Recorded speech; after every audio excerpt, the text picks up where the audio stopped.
Hey,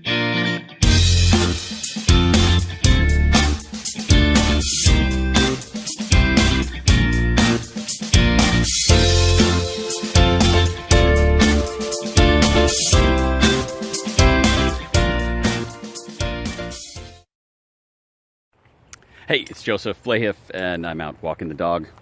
There she is, my beautiful baby. Recording for you another daily grind. Today was a great day. It was actually a spectacular day. Beautiful weather here in Seattle. I woke up to a little sprinkle. I told my daughter it wasn't really raining when I got up this morning. There was just a mist hanging in the air that got my windshield wet. And it was cloudy, and it turned out to be a spectacularly beautiful day. But you don't tune into this to hear the weather report. You tune into this to find out about leadership and culture and organizational agility. And so that's what I'm going to talk with you about. Had a great conversation today with a client, and we were talking about, collaboration, and then we were talking also about remote work. And here's the deal. So what I was sharing with this client was they have an office space that is a traditional office space, very office-y office space, right? Not even cubicles, but mostly closed offices with some group workspace. And the folks, it was all offices basically. And what my comment was, that office is not really designed for the kind of collaboration that we do in agile work, right? I mean, we want people to be face-to-face.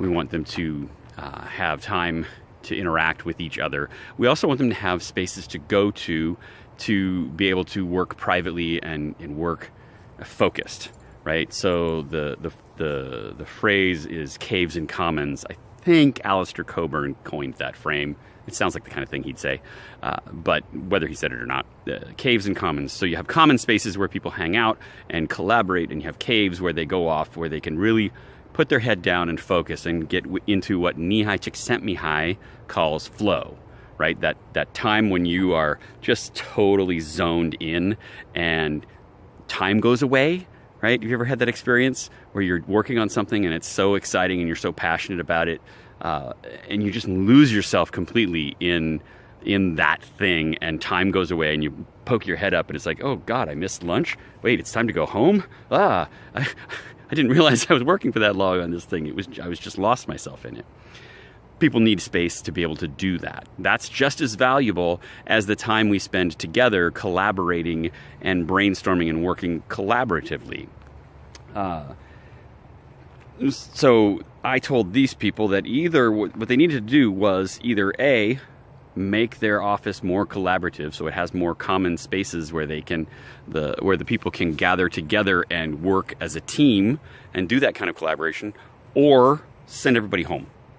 And I don't mean that flippantly. I actually do mean send everybody home, because they will be more productive if they're working from home. They will have less time that they have to spend on the freeways, so they'll be less stressed. Their job satisfaction will go up because they'll be able to hang out with their dog at home. Your sweet dog. There'll be a lot of happier people, and they won't. It won't impact their collaboration that much, because they're not collaborating right now, right?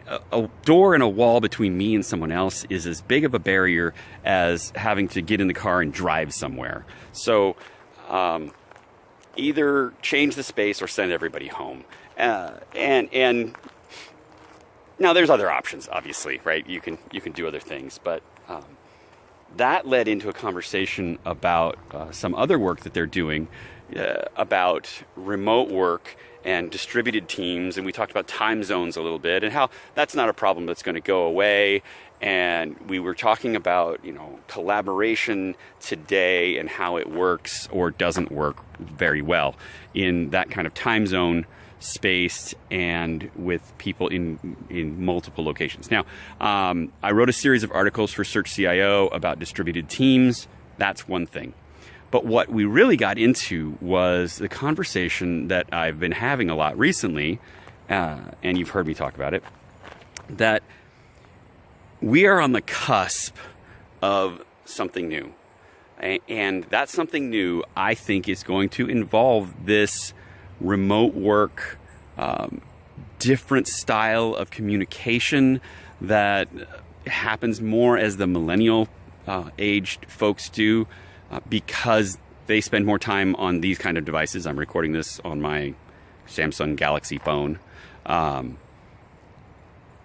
They spend a lot more time on these kinds of devices and are able to do collaboration the way an old fart like myself struggles to do collaboration on these things. They're able to do it like we would do face-to-face. Not as well.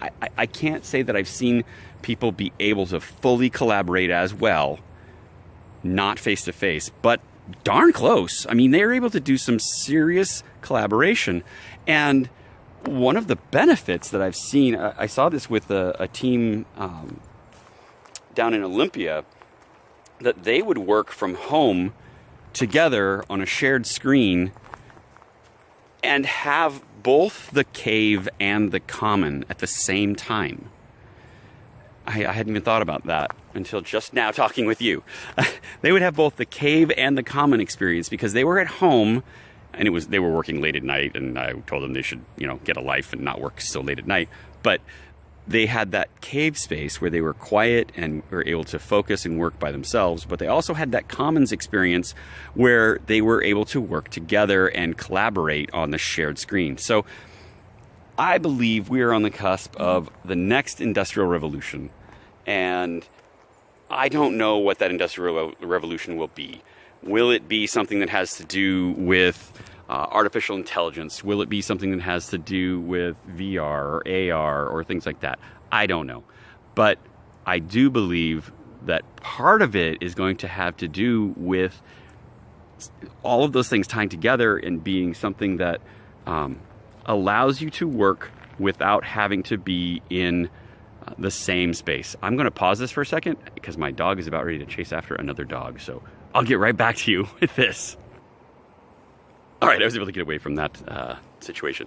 So I think it's going to have something to do with the ability to collaborate remotely. And every industrial revolution that we've had has had a significant change in the management style and the leadership in the management styles and the leadership approach that were used with the organizations that were involved in that industrial revolution. And this one is going to be no different at all. So I don't know what it's going to be, but I'm excited that we're right on the edge of it coming.